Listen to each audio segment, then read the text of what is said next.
Welcome to the Build It Better podcast powered by Framecad. I am your host, Robert Johnson, and the other guy that looks kind of like Robert Johnson with white glasses is Eric Chastain. Eric, thanks for being with us, man. Hey, thanks for having me. I appreciate you having me on. Eric is the global manager for design services, software training, and technical support. Did I get them all? Yes, it's by far the longest title at Framecad. And oil change and tire rotation. Yes, that's permanent. That is a pretty impressive title. Now, I do have a question. In all fairness, Yep. Did they let you write that yourself? Or no, I did not. That was bestowed upon me. It was thrust upon you. That's right. Awesome. So tell us a little bit about yourself, about your background, and not exactly, but in what you do for Framecad. Okay, sure. So my background is I have a degree in civil engineering with an emphasis in structural design. Okay. I always kind of wanted to be a structural engineer going through school and all that kind of stuff. I got close to graduating, started my job hunt. I found I had applied for a job with like a CFS stud and track manufacturer. Mm-hmm. At the time, I never even knew what cold form steel was coming out of college. Nobody had ever taught us or showed us what that was. And as it turns out, I got hired by this stud and track manufacturer. So I went to work in their engineering department. Doing CFS shop drawings for all sorts of buildings.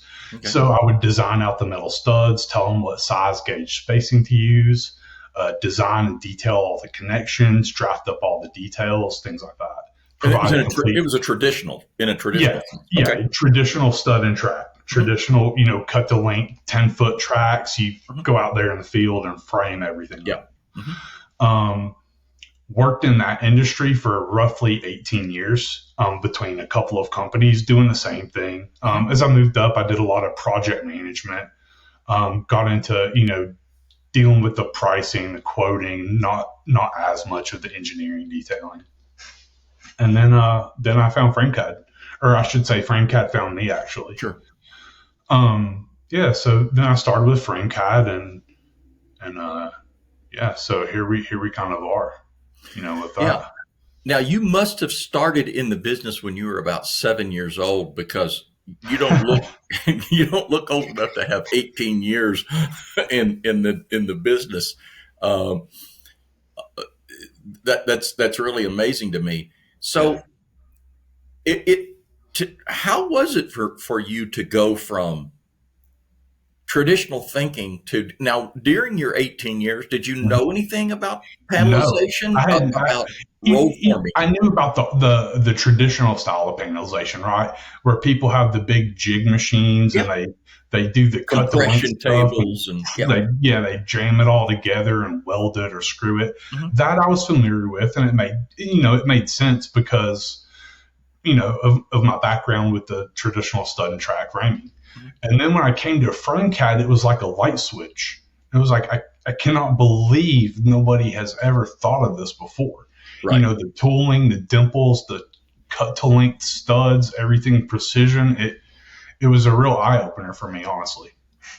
So now you were with Framecad, if I remember correctly, from about 2019 for about 3 years or so. Yeah. Yep. And then went to work for a Framecad manufacturer that was a startup, if I remember correctly. Yep. That's right. And then back to Framecad. Yes. Your previous role did you deal with things on a global level?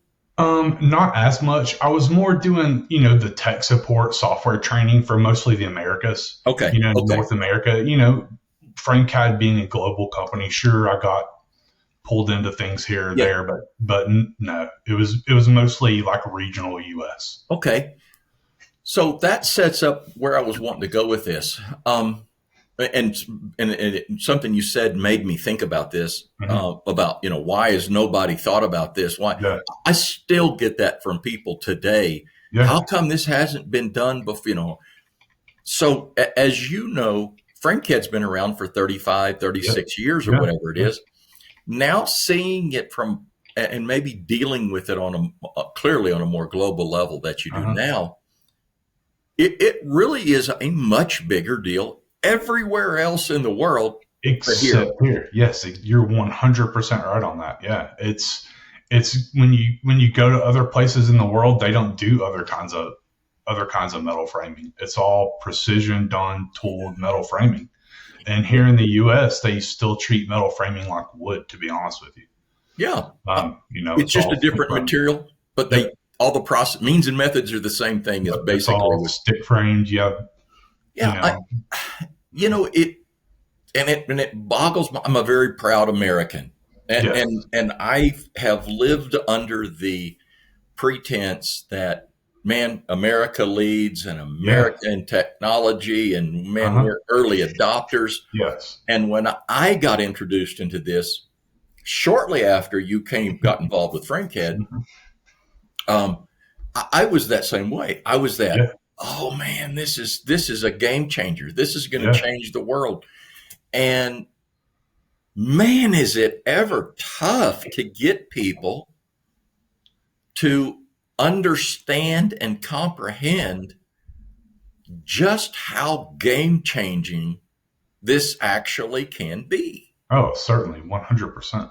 So one of the things that I hear often, and I know that you do, it appears, and I want to say that I want to use the term choke point, but that's not the right word I'm looking for. Traditional metal stud, and here in North America especially, our early adopters were your traditional metal stud framing and track people that were doing it in a commercial application, but Mhm. and that's what they've done forever. So they had an understanding of light gauge steel. They had an understanding of maybe some of the structural aspects of it. The jump or the hard part was now they have to learn design. They have Yeah. to, because now it's not just, oh, I'm getting a set of drawings and I can order a truckload of 9 foot 8 inch studs or 10 foot Mhm. studs and cut them all. Now you're having to design Yeah. and manufacture Yep. a component. Um, Yes. I mean, what's kind of a common thread? I mean, do you see, for the most part, is it no, they have no experience, or is it AutoCAD people that they try to bring in? Kind of jump on that a little bit. For the designers, Yeah, I think most people look for somebody with CAD experience. Because that's just traditional. Hey, if you need something designed construction wise, you're looking for somebody that knows CAD, right? is that the correct process? Is that what they should be doing? Yes, I think a fundamental CAD background is invaluable because it teaches you a lot of things. Our software, Framecad Structures, is CAD based. So you can't go wrong with a CAD based background, especially if that's the kind of workflow you want to use. You know, Okay. the big thing today is BIM, Revit. They want everything together, everything modeled, which is fantastic, and that creates a lot of efficiencies down the line when you can do that. But your designer work set is different then, because now you look for somebody with Revit experience, which Revit and CAD, yes, they're both by Autodesk, but they're two very different programs and they function a Extremely lot different. differently. Mm-hmm. Mhm. Yeah. So it's funny that you should bring it up. So when I got involved in 2020 ish, um, Revit wasn't as big. It's AutoCAD based. If we can find somebody that does AutoCAD, oh great, they can figure it out. Yeah. And then during my tenure with it and in my relationship with Framecad, it came into this Revit piece. Mm-hmm. Who should provide? Who should be? Where does that Revit model come from? Where should it be coming from? Typically, it should be coming from the design team, right? Ideally, the architect, the engineers, those people should manage that file ultimately. Okay. Um, So yeah, let me jump in. Let me interrupt because I want to kind of walk through this. So if an architect, uh, first of all, let me digress just a moment. We uh-huh. have two softwares, Framecad Structure and Yes. Framecad Detailer. Mhm. Explain the difference in the two. Okay, yeah. So Framecad Structure is a CAD-based design and engineering software. So what that allows you to do is it allows you to model a wall panel, a floor joist, a roof truss, and then you can apply loads to it based on, and you can select what code you want to design to. For instance, IBC 2018. Mm-hmm. You can put all your parameters for wind load, snow, live loads, member spacings, things like that in there. And FrameCAD Structure will actually engineer your truss. It'll Okay. engineer your wall panel. It'll apply those loads and engineer your floor joist for you. Okay. FrameCAD Detailer is solely a detailing software. So just like FrameCAD Structure, you can create wall panels, trusses, and joists natively in FrameCAD Detailer, but FrameCAD Detailer does no actual engineering on that panel. So if you created 3 5/8 wall panel that was 87 feet tall and sent that to your factory, yes, it's going to run 87-foot long studs, but the software is not going to tell you, hey, you shouldn't do this because that's far too long for Sure. those members. So then what do you do in Detailer that what do you do in Detailer that you're not doing in Structure? So what Detailer does is it handles all the tooling operations that your factory is going to perform on the members. So where the studs intersect with your bottom plates, it's going to do all your lip notches, your dimples, your pre-punched holes. It's going to do service holes. It's going to tell the software, hey, I want service holes here and here. It handles all those member connections, how things get swaged and chamfered and all that Okay. stuff so they can come out of your factory to be assembled. Okay. Thank you. So Yep. now we have kind of a general knowledge of the two softwares. And we go back to this question that I started with and the model. And where does Mm-hmm. that model come from? One of the biggest confusing pieces that I run into often is, so should, I guess the way I should have asked this to begin with, is a structural engineer the one that should be providing to the FrameCAD manufacturer a file, or are they just, is that structural engineer just designing it out of light gauge steel, let's say, Uh-huh. and sending it to you and you're inputting it into FrameCAD Structure, and then what? What's the right? Oh, the kind of the workflow, I guess, is Yeah, what you're what's getting the at. Yeah, yeah. yeah? So there are a couple things. Of course, anything with CFS here in the United States, you almost are certain to be asked for an engineer review and seal on those drawings calculations, right? Mm-hmm. So there are two ways kind of you can go with this. Number one is you could find an engineer that you like to work with. They could get a hold of FrameCAD Structure, go through that, learn the software, or understand, at least understand what the software is, what it does, what it Mm-hmm. doesn't do. Mm-hmm. And then you could do those designs in-house. You could have a designer that works with your structural engineer to do the FrameCAD Structure work in-house. You print off all the drawings, the calculations, you send those to your structural engineer. He might review them. He may have to do additional calculations on certain items if you have other structural elements or things that aren't CFS within your drawing. Mm-hmm. He'll do any finishing touches, things like he needs, and then he can sign all that, put it together in a package, and then you can submit that to your building department. Okay, so now let's go back to Revit. Yep. So where does it all start? Who creates that Revit file? So In your world, in your opinion, who's the best person to create that initial model? the best person to create the initial model, I think, is the architect engineer. Okay, you do, as Yeah. opposed to a FrameCAD manufacturer doing that model and then giving it to the architect engineer. Yes. Now, from a commercial standpoint, I think that's generally how it should be handled. because that design team is generally in charge of the whole project, right? Correct. Now, if you talk about non-commercial, if you get into residential and more, multifamily, load bearing, small stuff like that, by all means, I think it's feasible that if you're a Framecad manufacturer and you have the ability to do those Revit models, by all means, create them yourself. Because the thing is, if somebody else creates that model, you don't have control over how that model is created.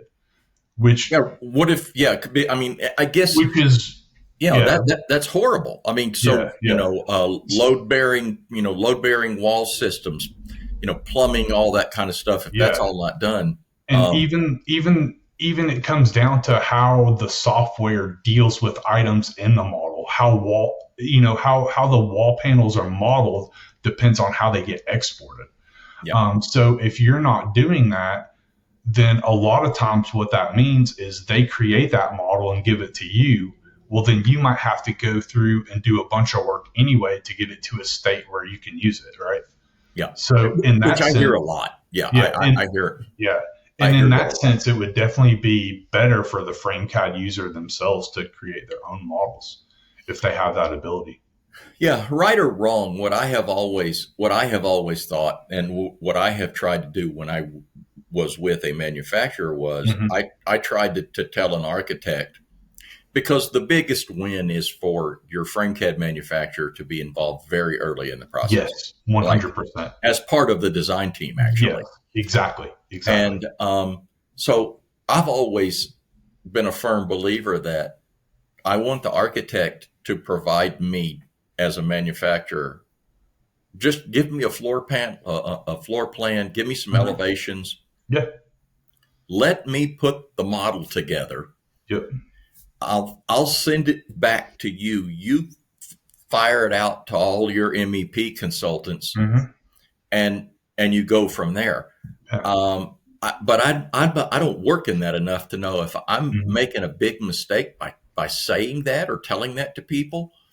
No, I don't think so at all. That workflow definitely works because, like I said, if you're going to use that model to then go on and do your detailing, production, transfer framing, out of Revit, create it in Detailer, send it back via RevLink, something like that, then the more you're in control of that model, the easier it's going to be for you. But in a real world, so I mean, as we say, the earlier the better.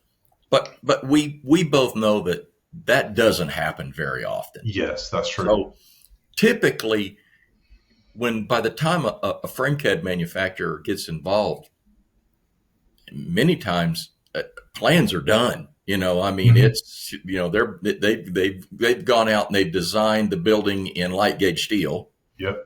Or CFS, and here's the drawings. Hey, will this make sense to do this in Framecad? And then you're having to take something that's been done and may or may not have had BIM done on it, may or may not have had any clash detection done to it. Yeah. And now you have to kind of walk that back. And many times it takes some revisions. It takes some changes. Am I right in that? Yeah, I think so. Yeah. But like you said, I think getting in earlier solves all that, right? The earlier you can get in, the more that's resolved. Okay. Now let's take another one, because this is also a huge thing. Buildings that are already designed in wood, that people come to us and say, we want you to convert. Yeah. And let's see what it takes to convert this. And now it requires a complete structural engineering to be redone.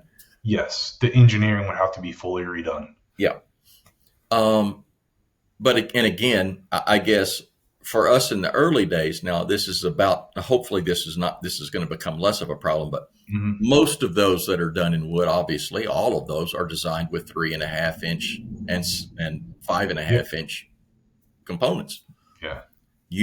Most of the manufacturers out here are 3 5/8 and 6 inch. Yep. So, I mean, it really becomes quite a bit of work Yeah, to to switch convert a over wood wood. structure Yeah, to a light gauge steel structure. yeah, certainly. Especially if if your interior spaces are tight and architects are really concerned about that total square footage. You add 5/8 of an inch to every wall, you begin to cut into that square footage number. So Yeah, we ran into that on a couple of occasions with HUD buildings. mhm. Where the square footage, they have to have a certain square footage. Certain, yep. Uh, yeah, interesting stuff. Okay, man, I love geeking out on these kinds of things. Yeah. Um, so we've kind of talked about software a little bit. Mhm. What do you do? What do we do as Framecad to help people get up to speed as fast as possible with our software? Yeah. So I have a lot of things I'm working on, a lot of new exciting initiatives, things that FrameCAD hasn't had in the past. So traditionally, it's generally been software via software training, right? We come out Yeah. when you purchase your system, and we do an introductory software training where we walk you through how to use Framecad Structure, how to use Framecad Detailer. If you get RevLink, we'll show you how to use that. But that's generally been it for FrameCAD. Then we have our ticketing support system. So if you run into issues, you Mhm. can get support, things like that. So some of the things I'm working on are, we're working on like a e-learning course.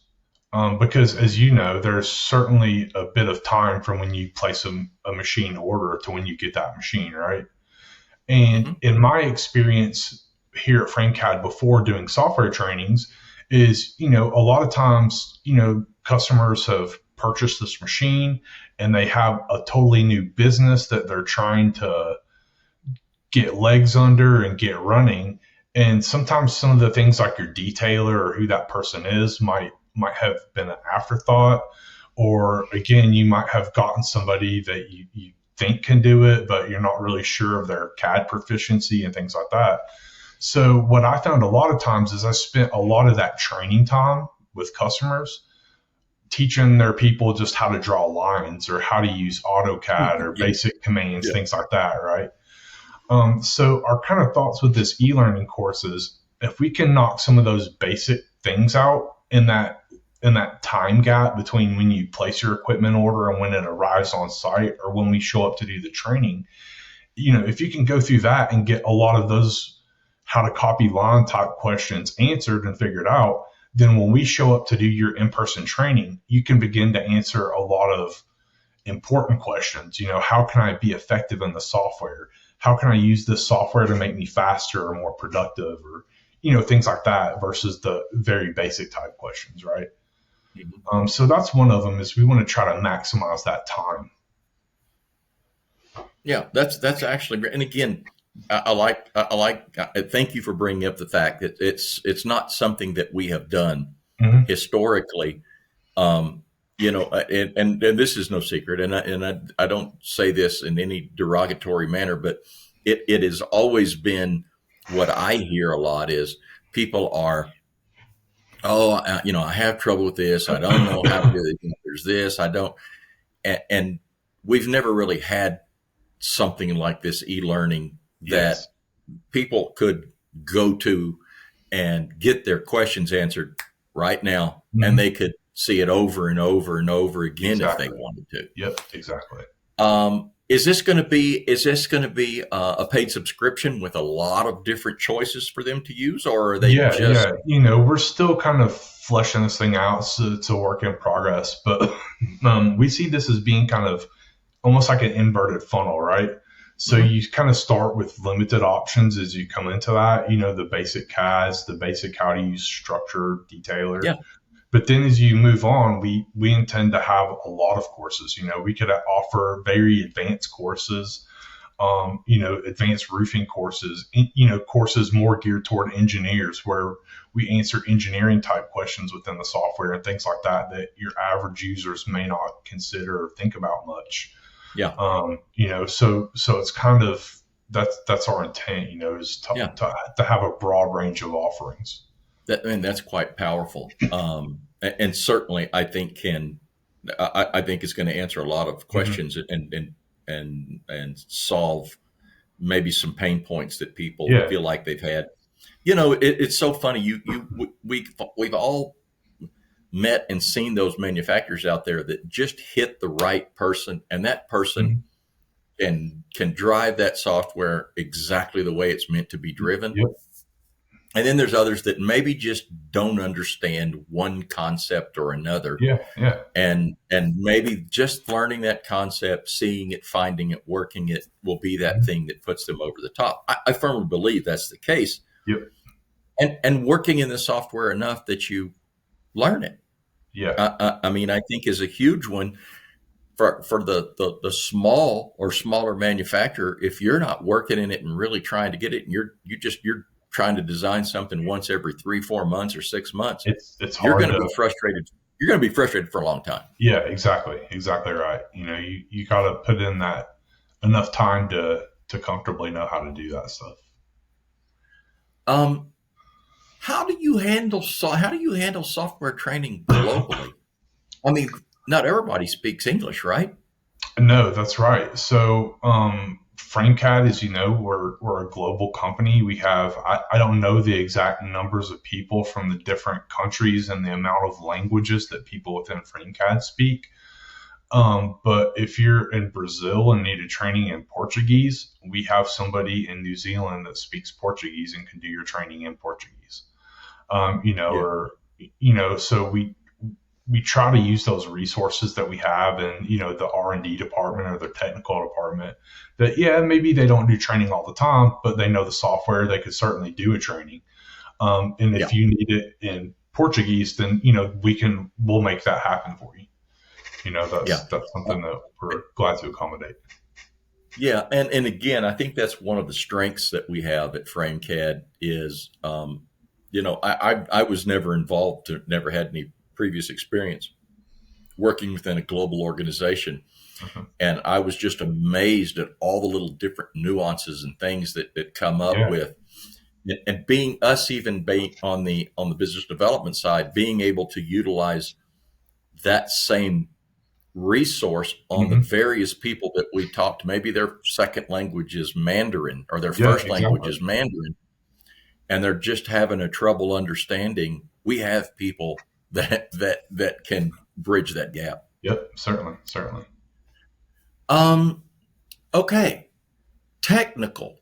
Now, I kind of see the software training and technical support as the same thing. How does it differ? So software training, I think, is that one-on-one time where, we're teaching you the basics of the software, how to do the commands, how to navigate the menus, how to create and edit wall panels, things like that. What I see technical support as is, let's say you're working on a project and you need to do something to a wall panel. You need to put a notch in the top of your wall panel for, maybe you have a LVL or a glue lam beam in your project and you want to put a notch there where that LVL is, and you can't figure out how to do it. So, maybe you've checked a resource and you didn't see anything, and then you get on the technical help and you're like, hey, how do I create this panel notch for a beam, And then one of our technicians, that'll come to our ticketing system. It'll get assigned to one of our technicians, and then they'll get back to you with an answer. Oh, very cool, very Yeah. cool. So really, Yeah. that it can be a much more specific Yeah, um, yeah, it could be a very issue. specific request. Yeah, maybe you think something is not working within the software, or you think it's not behaving properly. You can log on to your MyFrameCAD account, create a support ticket. We'll see that. Our technician may ask you for some questions. They may ask you to submit a file for us to review, and then we'll try to work out, yes, if that's a software bug. If it is, we'll send that to the R&D department and ask them to look at it, confirm. And if it's a bug, then they'll add that into their list of items to work on. Awesome, very cool. Is there anything that we haven't talked about that you feel like we need to talk about? Anything that I haven't talked about? Um, I feel like we've given it a pretty broad look. Yeah, But yeah. I don't know if there's something specific that you have in your mind that you hear or see. Nothing specific. You know, we've talked a lot about just detailing kind of as standalone software as a standalone. But it's really not a standalone, right? It's very synergistic with the equipment. Um, Correct. yeah. So, you know, it's You're talking about detailer software detailer software. Yeah, certainly. That does because all it the, creates the file that our systems run. yes, yes. That Yeah. creates the file that when you take it to the machine, that's what then runs the parts and pieces. So, you know, if you have a detailer that works in detailer a lot, that person should ultimately know the machines as well. Because Oh, great point. Yeah. if you know the machines, then you know things to look for in detailer that may cause issues with manufacturing, and things like that, right? So I Yeah. think that's a big thing that people may not understand sometimes. If you have a detailer that does a lot of work in detailer itself, get them out around the machines, you know, get them with your QA guys that are checking the panels when they come off, when they go together, because it's really important they understand what changes you make in detailer, how that affects your panel production and manufacturing and all that kind of things. Yeah. Oh man, that was a great point. So I'm glad I asked the question because that is yeah, the whole interaction between your floor, your manufacturing for your fabrication people and your Yes, design people is that they've got to be that open communication exactly. and like you say, that person working within detailer needs to know, hey, I need to make this gap a little bigger. I need to Yes. make this tighter. I need to Yep. otherwise it keeps jamming or I Yeah. can't put these two studs together. Yeah. Yeah. Yeah, great point. Yep. Um, well, listen, as things come up and as new things hit the Framecad world, we'll have you on again to Yeah. That sounds discuss. fantastic. And um, how do people get in touch with you if they have a question about something we've talked about today? Something we've talked about today, I How guess. do they get in touch with you? Oh, how do they get in touch with me? Yeah. They could email me. Okay. Um, And what is your email? Eric, ERIC dot Chastain at framecad.com. Okay. So Very yeah, if good. you have a And then question they could, about, yeah, drop me a line and I'll review those and get back to you in a pretty timely yeah, manner. For sure, for sure. yeah. It's not, I mean, you get quite a few questions a day as it is, don't you? Yes, yes. You know, just random stuff. People question, you know, send me questions. Of course, software tickets, things like that. I Sure. review a lot of those. So yeah, yeah. Deal with a lot of Okay. questions. So nothing new. Excellent. Well, until we talk again, I thank you for coming on. Thank you Yeah, for yeah. making the My time. pleasure. Thanks for We've having me. talked about doing this for a while. I'm glad we finally made it Yeah, happen. yeah. It's been great. So the way I always end it is by telling people after you hear it here, we've all built it the old way. Now let's go build it better. We'll see you next time.